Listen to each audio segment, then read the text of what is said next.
Welcome to another OUinsider.com post-practice blitz. Parker Thune alongside Brandon Drum. It's a Tuesday morning. We're about to go hear from Brent Venables and Ben Arbuckle, for that matter. It looks like we'll be getting both coordinators, one of whom happens to be the head coach, every Tuesday throughout this season. So we will hear from Arbuckle and Venables. We will have all of that covered for you on OUinsider.com, in addition to here on this YouTube channel. But we got to meet with several players last night, all of whom are captains. The 7 players made available to the media last night after Monday's practice. The 7 newly anointed captains for Oklahoma football in the year of our Lord 2025. That naturally meant we got to speak with John Mateer, the only newcomer, the only first-year player at Oklahoma that was named a captain.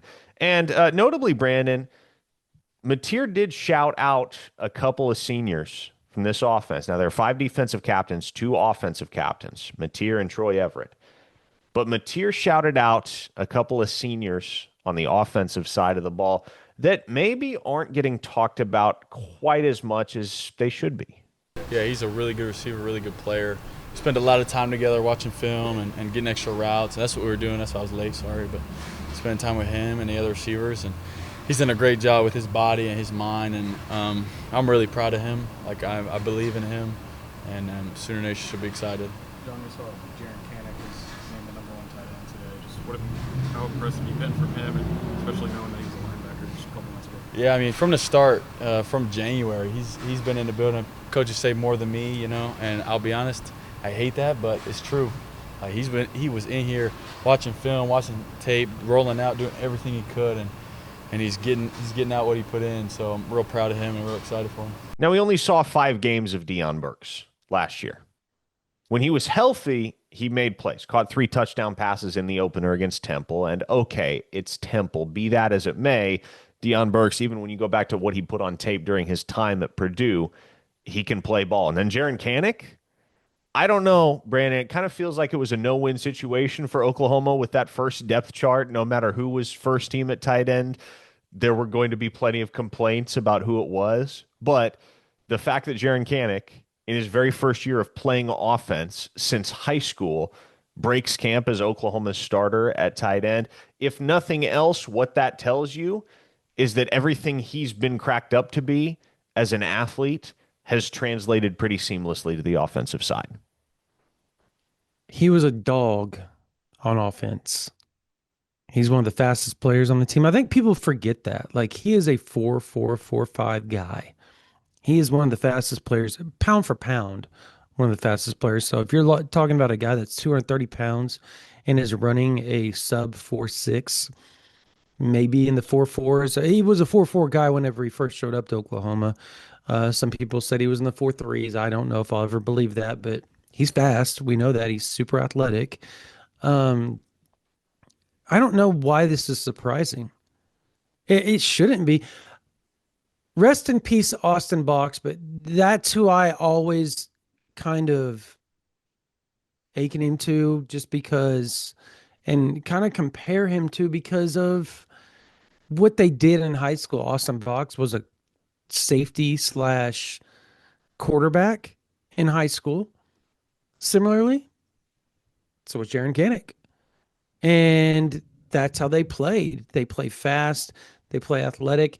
I think the linebacker position was it was a lot for him to grasp at the end of the day, right? Process in that box, it's a lot faster.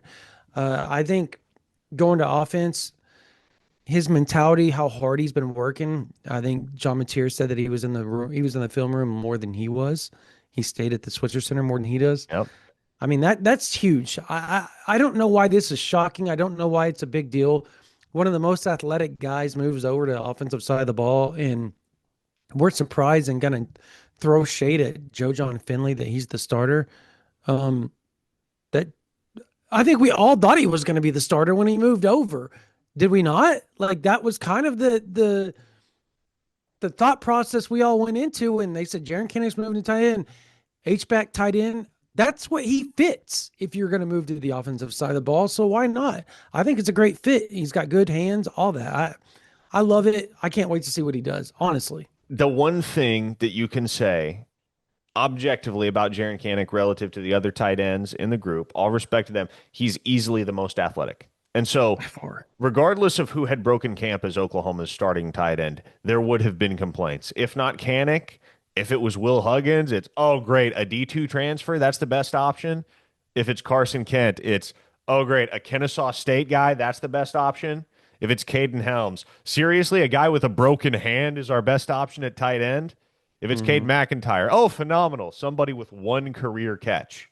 And if it had been Trinae Washington, really, this true freshman came in and he's better than Okay. everybody right off the bat at tight end. So Okay. again, Time there out would real quick. Okay. Most athletic. We forget about Trinae. We might need to rein that back because that dude is athletic as all get out. not as athletic as Jaren Kanick. I don't know. Like there are very That's few true. That's true. individuals on the team as athletic as That's Jaren true. Kanick. That's true. Now, flipping over to the defensive side of the ball, you know who's back this week? Grayson Halton. He'd missed the first 3 weeks of camp as he dealt with a grade 1 hamstring strain that he had suffered back in July, but he's back out there on the practice field, which is great news for Oklahoma. However, it's given him some added perspective over the last month or so as he's watched fall camp unwind from the sidelines and seen some of the younger members of this defense inherit additional snaps in his absence and in the periodic absences of some other veterans. Yeah, it was difficult, just not being out there grinding with my guys. That's really hurt me. But, in order for me to be better for the team, I got to be 100%. Just sitting in the sideline, just watching the different guys. I was thinking about it the other day because, like, I'm watching the team that that been for 4 years, just watching the different teams that I've been on, watching this team go at it. It's a different atmosphere, it's a different energy. Guys really want it. So, just sitting back and just watching everything, really helped me and really made me want to go hard for my guys because just how bad they want it. Again, Brandon, getting Grayson Halton back, brilliant news for Oklahoma. That was not somebody that you wanted to have unavailable going into Michigan, just because that's going to be a line of scrimmage football game. That's where Michigan's strength lies. And Hmm. so Grayson Halton, especially with his penchant for getting into the backfield and just disrupting, somebody you felt like maybe you didn't have to have him active against Michigan, but boy, would it be a boon to your chances of holding serve on your home football field and winning that game if Grayson Halton could go, and it appears he will.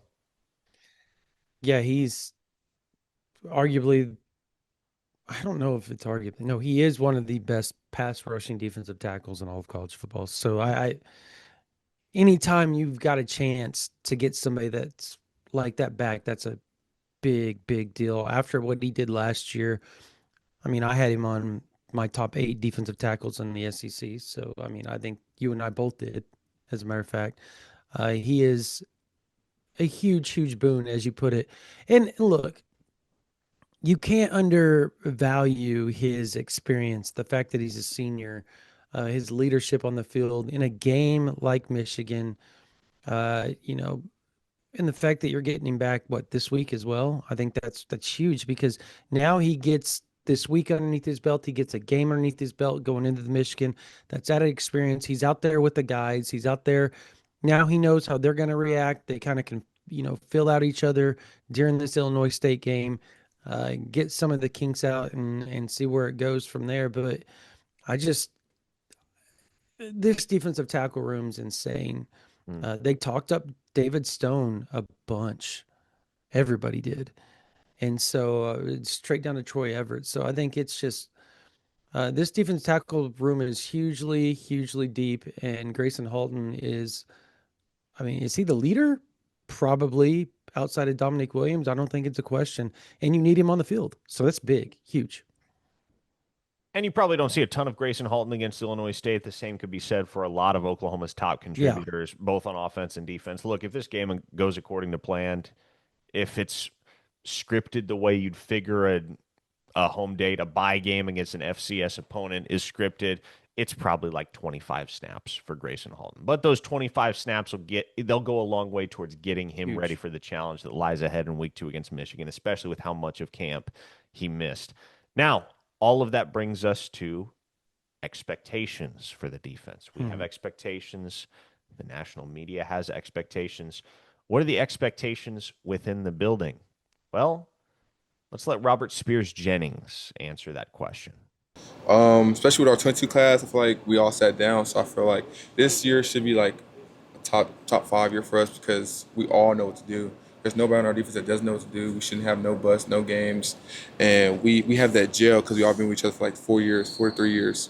You know, he says that, Brandon, and for the first time in a long time, it genuinely feels attainable. Yeah. Now, as far as that being the expectation, maybe that's a little rich for your taste. Maybe that's a little optimistic. But at the very least, that goal seems attainable when you look at everything that Oklahoma brings back 8 of 11 starters, the depth that they have across the board, the cornerback room, which kind of looked like it might be the Achilles heel for this defense going into 2025. But here comes Cortland Guillory, and here comes Davon Jordan. Phenomenal off seasons for those guys, for Jeremiah Newcomb as well, helping to solidify the outlook for that group. So it would appear, at least as of now, that being a top 5 defense in college football, while perhaps it's not everyone's expectation, I think most would agree, most would acknowledge it is at the very least feasible that they could get there. I got to tell you, so I was watching Cole Kubelik just last night. Like, he had 3 guests on. They were all obviously from the SEC network, Jordan Rogers, Greg McElroy, and I can't remember the former Deerback or whatever from Florida, the former Chris Doering. Chris Doering, yeah, used to be one of the better wide receivers from the University of Florida back in the day when I was growing up. They all had the same thing to say about Oklahoma. Defense has a chance to be one of the best in the country. The depth, when they were talking about like what teams have the depth, if they were to lose pieces to still be a legit team across the board, and Oklahoma was one of those teams that they named, whether offense, defense, and most important, particularly on the defensive side of the ball. And so Robert Spears Jennings saying everything that he said, you can't really deny it. There's some validity behind it. They have got a bunch of dudes that people think are going to be all SEC, all American, be up for awards, and they're deep. You lose dudes, you got a Michael Boganowski backing up, right? Like starting for you. You got a, David Stone backing up a Grayson Halton, right? Like there's a lot of depth there. You have 5 stars backing guys up, Parker. That's the crazy part about this defense. That's where the depth comes in, and that's where you get to be as good as you believe you are. When we look at this leadership core for Oklahoma on defense, besides the fact that all 6 of these guys are projected starters, I want you to tell me what the common denominator is, Brandon. Kip Lewis, Grayson Halton, Robert Spears Jennings, R. Mason Thomas, 2022 Kobe class, McKenzie, and Gentry Williams, and you're already right on it. Yeah. 6 of Oklahoma's 11 projected starters on the defensive side of the ball came in together in the 2022 recruiting class. All of those guys are going on year 4 in the system. There's a ton of comfort there. Do you give props to the previous staff for every one of those except for Grayson Halton? Well, R. Mason Thomas too. Oh, R. Mason Thomas. Okay, yeah, R. Mason. Oh, I just forgot about R. Mason. Those 2, but the majority of them are, 80% of them were from the previous staff, which they were turning the defense around. Venables has taken it to a level. Obviously, I don't think they would have taken it to, but I think this thing, that class is amazing. And we talked about it when it took place, how transformative that class had the chance to be, particularly on the defensive side of the ball. And it's rang true. Like that's hard to do, Parker, to actually hit on every freaking one of those guys. That in today's transfer portal world, bingo. That's very hard to do. There's so much reason for confidence that this Oklahoma defense can reach new heights in 2025, especially when you have arguably the best to do it over the last quarter century calling the shots in Brent Venables. Is there anybody else you would rather have calling plays for Oklahoma defense than BV himself? I doubt it. Now, if you're not subscribed to this YouTube channel, please just click that button real quick. I'm not going to sign up for a mailing list or text alerts or anything. Just a real easy way to stay up to date with everything we're doing at OUinsider.com. But the best way to support our work, if you enjoy it, is to subscribe over there. You're going to get $1. I'm sorry, you're going to get your first week for just $1.